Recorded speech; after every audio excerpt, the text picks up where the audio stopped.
Bonjour messieurs, mesdames, bienvenue à tous dans cette belle émission sociopolitique One People qui est présentée par moi, votre serviteur Chips, malabar des communicateurs, investi sur les antennes de One Télévision et mettant ici à Kinshasa la capitale de la République démocratique du Congo. Encore une fois de plus, fructueuse année 2025 à tous, messieurs, mesdames, partout où vous nous suivez. Aujourd'hui c'est un peu spécial, nous recevons aujourd'hui pour vous Monsieur Famé Kabassele, il est directeur général de Famé Consulting, une entreprise de services d'impression dont le siège est à Kinshasa. En même temps, Monsieur Famé Kabassele est licencié en économie appliquée à l'université William Victor, homme de conviction chrétien et serviteur de Dieu.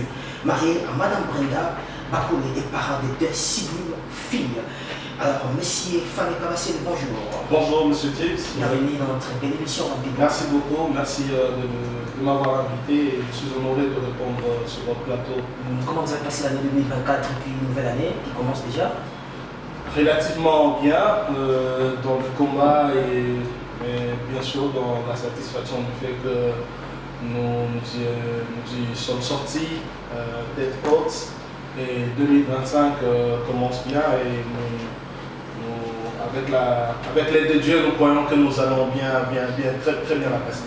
Oui, alors automatiquement, M. Famé Kabassele, notre plus bienvenue sur notre plateau de One People. Déjà, à l'entrée de G, je vous ai présenté comme étant directeur général d'une entreprise basée en impression et puis d'autres choses. Alors, pouvez-vous nous expliquer ce qu'est Famé Consulting?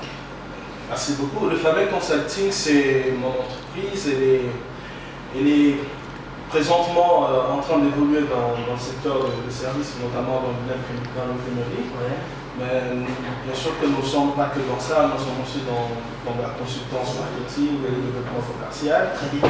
Alors, actuellement, les projets qui sont mis en place sont dans ce sens-là, mais après, il y a aussi c'est une très grande vision qui a de gros objectifs, notamment cette année avec les études, nous allons les accomplir au moment venu, nous vous dirons quoi ça. Bref, nous sommes dans l'imprimerie, nous sommes une imprimerie qui est consacrée à imprimer la plupart des supports, mais principalement nous sommes dans tout ce qui est t-shirt et la papeterie aussi, brochures, cartes de visite et aussi des autres brandings. D'ailleurs, moi j'ai aussi ma marque comme cadeau, en tout cas merci. Oui, c'est un t-shirt de FRDC, ce sont eux qui sont à l'actualité. Oui.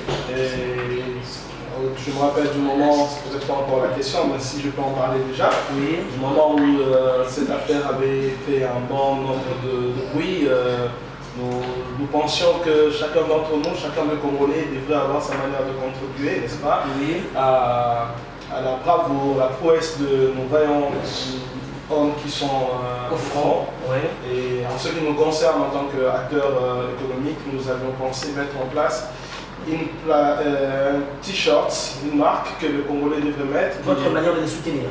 Voilà, notre manière de les soutenir, de leur montrer que nous sommes avec eux. C'est un peu comme quand nous mettons le maillot et nous partons au stade. Ils ne joueront pas, mais ils se sont encouragés, ils se sont soutenus. Ce moral, ils en ont besoin. Chapeau, M. Famé Kabassele, et nous avons félicitations à Famé Consulting. Ça fait déjà combien de temps que ça existe? Le Famé Consulting a été lancé depuis 2 semaines après mon mariage.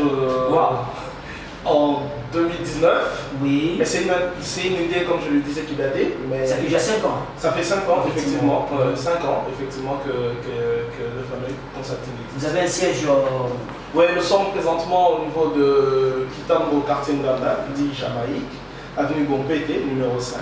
J'ai vu, avant de vous recevoir, des images où cette même marque avait aussi vêtu le Wingé Music à l'époque. Oui, nous avons vêtu Wingé lors de leur concert en 2022, je crois le 30 juin. Au Stade Juin, nous avons été contactés par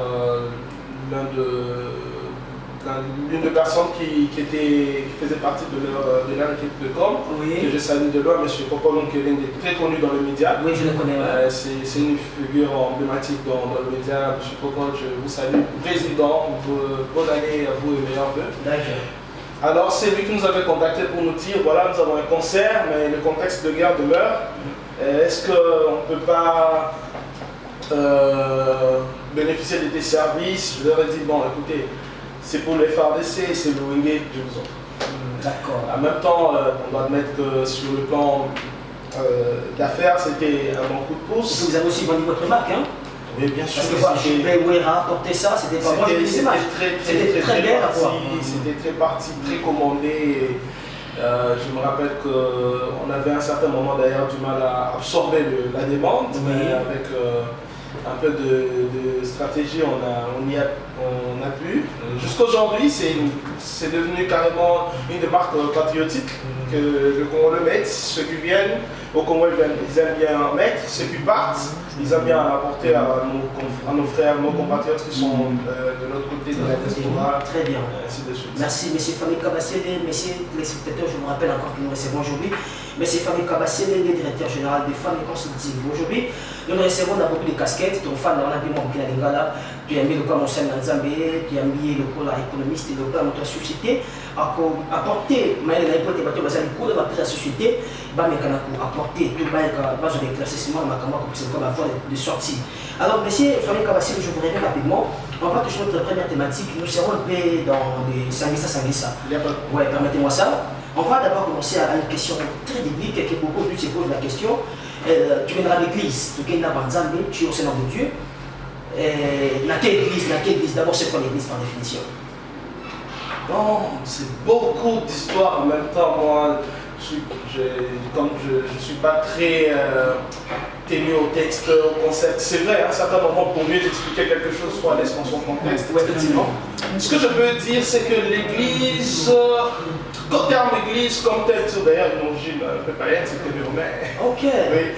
Mais de l'époque, oui. Est-ce que devons nous payer l'impôt, tout ça? Christ que le regarde, il rigole, pourquoi vous me tentez?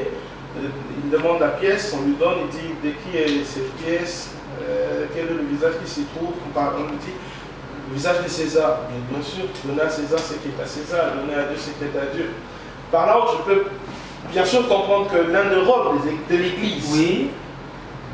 Pas seulement aujourd'hui, mais le rôle que l'Église devrait jouer, effectivement, ouais. C'est d'abord de conscientiser les gens à respecter le bien de l'État. Vraiment. Là, sur le premier ordre de l'Église, conscientiser les gens à respecter le bien de l'État. Parce que Christ lui-même l'avait respecté. Effectivement. Oui. En le disant, en même temps, il est aussi en train de dire, c'est comme s'il était en train de dire maintenant à ceux qui travaillent autour de Rome, que vous devez gérer cette pièce autour de César, vous devez gérer cette pièce selon que César a conçu dans son objectif. Oui. C'est-à-dire de faire une bonne répartition, ainsi de suite. Autre chose, c'est que l'Église, aujourd'hui, demain, devrait continuer à jouer son rôle de conscientisation. N'est-ce pas? Oui. Parce que, comme on dit souvent, si on s'en... Je vais être en politique. D'être au milieu du village. Aujourd'hui, cette église a un cas. Quand je sors des sorties médiatiques de beaucoup des évêques de l'église catholique, c'est plus du côté opposition. Est-ce que l'église aujourd'hui doit avoir une position, un positionnement? L'église, avoir un positionnement, non. Impossible, oui, très bien. Mais donner sa position, oui. Oh, argumentaire. Il y a une nuance. Oui, allez-y. Ça veut dire l'église ne peut pas être du genre, nous disons au nom de l'opposition, au nom du pouvoir. Oui. Non, mais l'église doit avoir son mot à dire. C'est un groupement de la société civile. Oui. Donc ils ont des arguments. Maintenant, le comble, c'est que quand nous politisons cela, quand nous politisons cette influence-là que l'Église a, c'est là que le bas blesse, c'est là que ça dérange. Mais comme je le disais tantôt, le rôle de l'Église est tout d'abord de conscientiser les gens dans le respect de l'autorité établie. Christ n'avait jamais été arrêté parce qu'il avait commis une bavure envers Hérode, Pilate ou César. Ou bras de fer entre les autorités, non pas ça. Non. C'est que nous voyons aujourd'hui, c'est le contraire. Ce n'était pas le cas. Effectivement. Par contre, quand on lui a posé la question, il a dit à César ce qui est à César. Et à Dieu ce qui est à Dieu. Il n'est pas mort pour des questions politiques. Je pense qu'à un certain moment, si on relativise les choses, l'éducation relativise les choses. Les politiques peuvent se dire que l'Église a échoué dans son rôle parce que l'Église, aujourd'hui, par exemple, notre pays, c'est combien de pourcentage, c'est quelle proportion sur l'ensemble du pays de ceux qui prient, de ceux qui sont dans nos églises et ceux qui dirigent aujourd'hui. Allez-y au gouvernement, vous allez trouver combien lisent la Bible, combien lisent le Coran. Oui. N'est-ce pas? Ah oui, vous verrez bien que ceux qui Les lisent chrétiens sont maximum. son maximum. Effectivement. Mais quel est le résultat sur le terrain? Donc ça veut dire l'Église. À un certain moment, on est parti de campagne qui remplissait de stades. À un certain moment de la vie, c'était de salles de fête, c'était ça qui faisait le vent, qui était en vogue. Et aujourd'hui, on constate que l'Église est beaucoup plus dans la gestion émotionnelle liée à la vie artistique. C'est des artistes entre eux qui sont têtus, qui se jettent de pierres, ainsi de suite. Certains démontrent à quoi ils sont capables, comment ils sont capables de remplir ou pas. Oui. C'est bien malheureux que la question essentielle de l'Église, on ne sait plus la poser. Ce qui fait qu'en un moment où on se pose de très mauvaises bonnes questions, on essaie aussi d'en apporter de très bonnes mauvaises bonnes réponses. Oui. Ça, c'est une réalité. Aujourd'hui, l'Église doit réjouir. Notre invité aussi est un acteur de la société aussi. Elle analyse la société, il voit qu'est-ce qui se passe. Il peut aussi apporter son point de vue. Je vous répète, M. Fani Kabassi, mais nous avions tous été dans ces pays, on a écouté le président Kabila, l'ancien président de RAID. Lorsqu'il a quitté le pouvoir, il avait dit à son temps qu'il n'y a pas lui qui changeait l'homme congolais, l'homme zaïrois, l'homme congolais. C'est ce qu'il avait dit. Je vais tout changer maintenant, je n'ai pas pu à changer. Alors, le président Félix arrive à son temps, c'est comme s'il est en train de fustiger la même chose. Alors, la question est la suivante. Que faire pour changer l'homme congolais? Suite avec ces phénomènes Koulouna, on a vu récemment l'opération Ndobo et puis Zéro Koulouna lancée par le ministre de la Justice et du ministre de l'Intérieur. Que faire aujourd'hui pour avoir un nouveau homme congolais? La mentalité surtout, vous allez pas.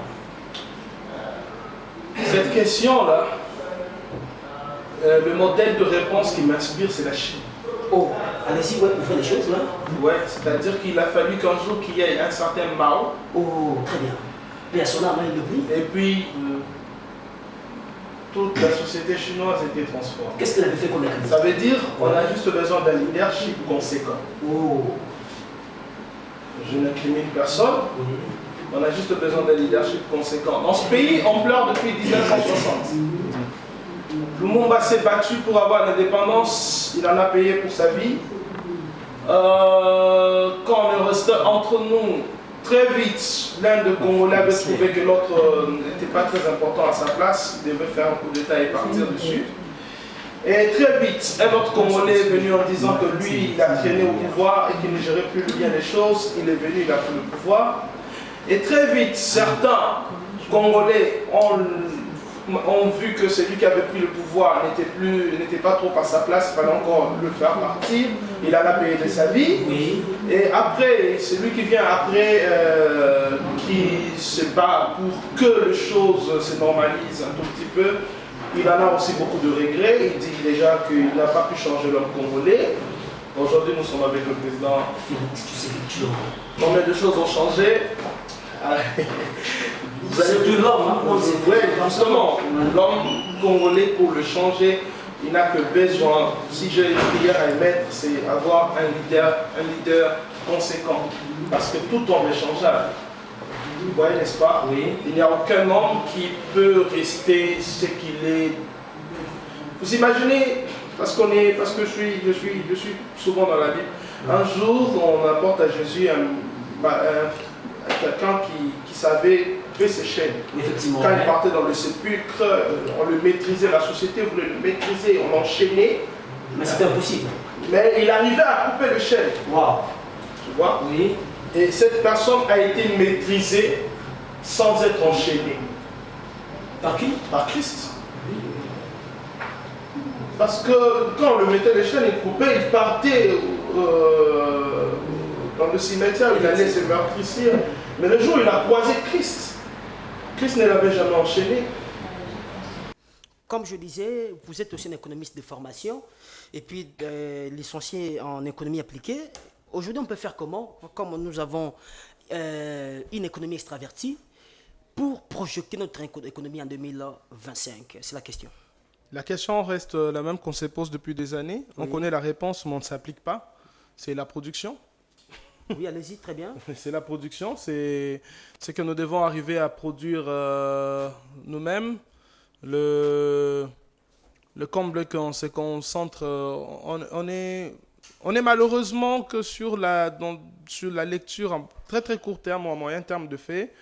Et à très court terme, ce qui peut vous apporter assez de liquidité, c'est bien évidemment le minerai, lesquels on se dispute avec tous les autres pays du monde entier, Oui. et qui ne nous est pas non plus très avantageux. Mais donc la réponse elle est simple, la réponse reste la même. Aujourd'hui, demain et plus tard, nous devons arriver à produire, mais aussi consentir tous les moindres efforts possibles qui puissent encourager l'économie congolaise, notamment en encourageant tous les animateurs et les acteurs congolais. Quelle politique nationale a été mise en place pour soutenir l'entrepreneuriat congolais? Quelle politique nationale et à quel impact cette dernière est perçue ou apporte au niveau de l'entrepreneur congolais?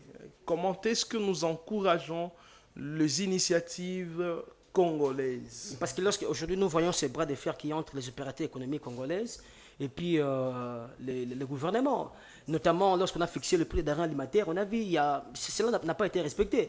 Même s'il faut encadrer ce secteur, ces gens-là, aujourd'hui, d'abord pour encadrer le secteur de l'économie, l'État, en fait, c'est déjà réglementé, mais c'est comme si nous ne sentons pas ça sur le terrain. Mais vous savez, dans un cours que j'ai beaucoup apprécié dans ma formation, on parlait de la géoéconomie. Dans ce cours-là, je le disais tantôt, la notion de fait d'entraînement. D'entraînement, allez-y, très bien. Écoutez, le prix ne se décide pas sur une loi. Non, mais la loi de l'offre et de la demande, c'est pas qu'elle est légiférée au niveau du Parlement. Quand on te demande, par exemple, le ministère de l'économie de présenter ta fiche de structure de prix, tu la présentes en fonction de coût de revient et tout le reste. Maintenant, quand après tu entends seulement, on te dit, non, écoute, par rapport à cette période, nous te demandons de fixer le prix à tel montant, voilà les subventions et les autres que nous t'apportons. Mais oui, vous me demandez de faire cela alors que moi j'ai déjà supporté d'autres charges. Les subventions, c'est peut-être sur les commandes à venir. En fait, on apporte toujours de réponses sur... c'est pour bluffer qui? Comment vous pouvez dire aux gens de fixer un prix, de changer le prix d'histoire, de baisser de 15% en un mois et après ces mois-là, ça augmente encore à plus que 30%. Cela a été dit comme ça? Non, mais c'est ce que nous constatons tous les jours. Effectivement, ici. ouais. Après ça, c'est ce que nous constatons. C'est vrai, j'apprécie la baisse du carburant. Vous voyez, cette constance-là, elle est encouragée. Notamment dans le denrée et les autres trucs alimentaires. Je pense qu'il faut qu'on y aille avec la même politique. Mais là, la meilleure politique possible qu'on puisse faire, c'est la production. Parce que s'il y a une abondance de production nationale, la plupart des histoires que nous avons, que nous importons, qui viennent d'ailleurs, sont malheureusement pas, dans la plupart des cas, détenues par des Congolais. Effectivement, ouais. C'est une prédation externe. Effectivement. Attendez, une prédation externe pour des gens qui ont pris des crédits dans des banques étrangères. Effectivement. Ou chez vous ici, mais avec bien entendu, des intérêts toujours un peu favorisés. Oui. Vous attendez à ce qu'ils viennent vous faire des cadeaux sur le prix? Non, n'attendez rien d'eux. Produisez, créez de la concurrence. Quand vous produisez, vous créez de la concurrence, vous pouvez facilement maintenant commencer, soit. Mais si nous prenons... L'eau, il y a conscience patriotique, conscience collective. C'est-à-dire, au lieu de les questions, il y a politique et l'obinini, changement de constitution, changement de constitution, talana no liboso anda kunayo. Matite tondi longola. Merci beaucoup. C'était le mot de la fin. Merci beaucoup, M. Famille Kabasele, d'avoir honoré cette grande émission One People depuis la chaîne One Way Télévision. Merci beaucoup à la chaîne One Way Télévision. Moi aussi, messieurs, mesdames, je vous salue là où vous êtes. Vous étiez branchés avec cette émission, présentée par moi, Chims Malabar. Na pesi sous mbote mingi na batu bandaka émission makasi na pesi rapidement mbote na muto chaka TV moko na komuna ki bantse ke batu bele batu l'émission comme na ye Rabi Sanctuaire chaka TV pour soutenir l'émission de pesi mbote mingi na pesi mbote mingi na ba caméraman so si ma caméra recevez vous mettez le meilleur, notamment na frère Nangai Gloire na pesi mbote mingi na pesi sous mbote mingi à mon ami HK. Hein, na pesi mbote mingi eno kalambai na pesi mbote mingi na Joël Moussoso fédéral à IDPS Selembaou na pesi mbote na Steve Kabi directeur général de l'entreprise Kabi Delix Zami na bon vent Lingwala et puis Sir Maringa na Victoire na pesi sou mbote mingi na monsieur Famé Kabasele o honoré bisolelo. En tout cas, que Dieu vous bénisse. Merci beaucoup. Alors moi je vous trouve la semaine prochaine avec notre invité avec le même plaisir. Au revoir.